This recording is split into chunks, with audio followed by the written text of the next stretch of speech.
अस्सलाम वालेकुम। जीअं धारिया सिंध में आया, धारिया ने अची सिंध धरती ते कब्ज़ो कयो ऐं उन्हनि खे मूं हिकिड़ो शेर लिखियो, उन में अर्ज़ु कयो त तो गोलिन जा मूं लोलिन जा, तूं गोलिन जा मूं लोलिन जा, तो बस्तनि जा मूं बैतनि जा वस्कार सिखिया, तो टांडा हारे टहकार सिखिया, मूं सांगिन जा सुलकार लिखिया। सिंधी माण्हुनि जेके सुलका कया आहिनि उहे मां लिखिया आहिनि।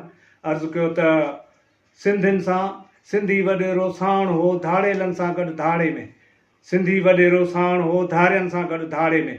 असांजा सिंधी वॾेरा जेके आहिनि न, इहे जेके ॿाहिरियां आयल माण्हू आहिनि, धारिया आहिनि, उन्हनि जा साथी आहिनि।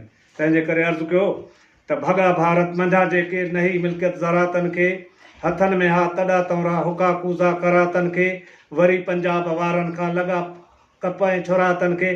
जॾहिं न हिननि जूं गाॾियूं भरिजी आयूं, रेलां भरिजी आयूं पंजाब में, त उन्हनि हिननि खे गाॾी तां रेल गाॾी तां लहणु ई न ॾिनो, आगे चलो आगे चलो। पोइ सिंध में आया, असां सिंधी माण्हू निमाणा उन्हनि खे जाइ ॾिनीसीं।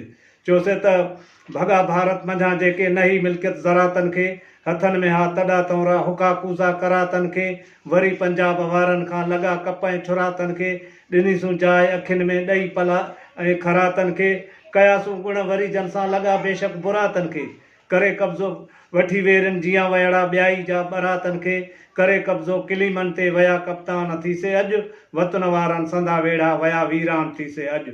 अॼु सॼे सरमाए जा मालिक उहे आहिनि। अर्ज़ु कयो त बिहारी बि भॼी आया चमारी था चलनि हितड़े, बिहारी बि भॼी आया चमारी था चलनि हितड़े, खणी किशमिश कंधारी रावड़ा बि था रुलनि हितड़े।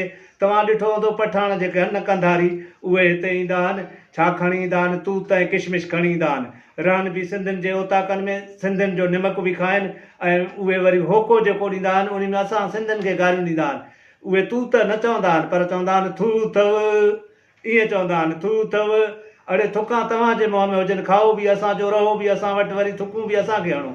चए थो त बिहारी बि भॼी आया चमारी था चलनि हितड़े, खणी किशमिश कंधारी रावड़ा बि था रुलनि हितड़े, भगोड़ा जे खान बणिजी था खिलनि हितड़े, ज़मीनूं ज़र खसे ज़ाहिर अञा जूठा जलनि हितड़े, अञा जूठा जलनि हितड़े, महाजर या पहाजर बि पलनि हितड़े, तरे टरकी खी जन से करे तूं फूटिलनि हितड़े। जॾहिं न इहे आया हुआ हिंदुस्तान खां, तॾहिं ॾेडरियूं बि पचाए खाईंदा हुआ, चवंदा हे टर्की कबाब आहे। जॾहिं सिंध में आया तरे टर्की खयनि इहे। चवे थो त वॾे सिंधू संदो सिर से वया कप्तान थीसे अॼु, वतन वारनि संदा वेड़ा वया वीरान थीसे अॼु। अर्ज़ु कयो त जिते रहंदी सती जाई हिन दे सवारी थी, उते पहुती अची उरियां हे फिल्मी फे सवारी थी।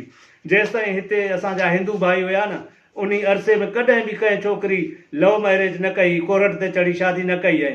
पर जॾहिं हे ख़ैर असां पहुता त हिननि जी सुबुह जो उथी ॾिसनि त दर ते लिखियो पियो आहे त जब प्यार किया तो डर ना कया।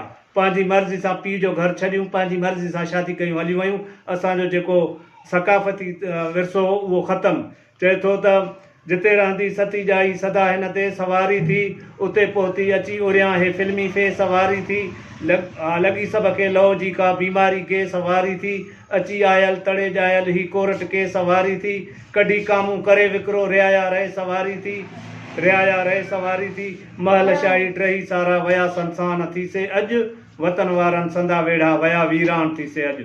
अर्ज़ु कयो आहे त पोइ इन खां जान कीअं छॾाइबी। चवे थो त ॾुखनि खां पोइ सुखनि जो पैगाम ईंदो आहे, झलिन कंडा तनी खे पोइ हथु गुलफ़ाम ईंदो आहे, झलिन कंडा तनी खे पोइ हथु गुलफ़ाम ईंदो आहे, रखिन रोज़ा जे तन ॾे ईद जो इनाम ईंदो आहे, थे करबल मिसल कोकोस पोइ इस्लाम ईंदो आहे, थे करबल मिसल कोकोस पोइ इस्लाम ईंदो आहे, मथेरनि मां मरे कोजे वरी वरियाम ईंदो आहे, सदा जीए सिंधू सोणी त उफट इल्ज़ाम ईंदो आहे। चवे फ़क़ीर फटकनि जा वया फरमान थीसे अॼु, वतन वारनि संदा वेड़ा वया वीरान थीसे अॼु।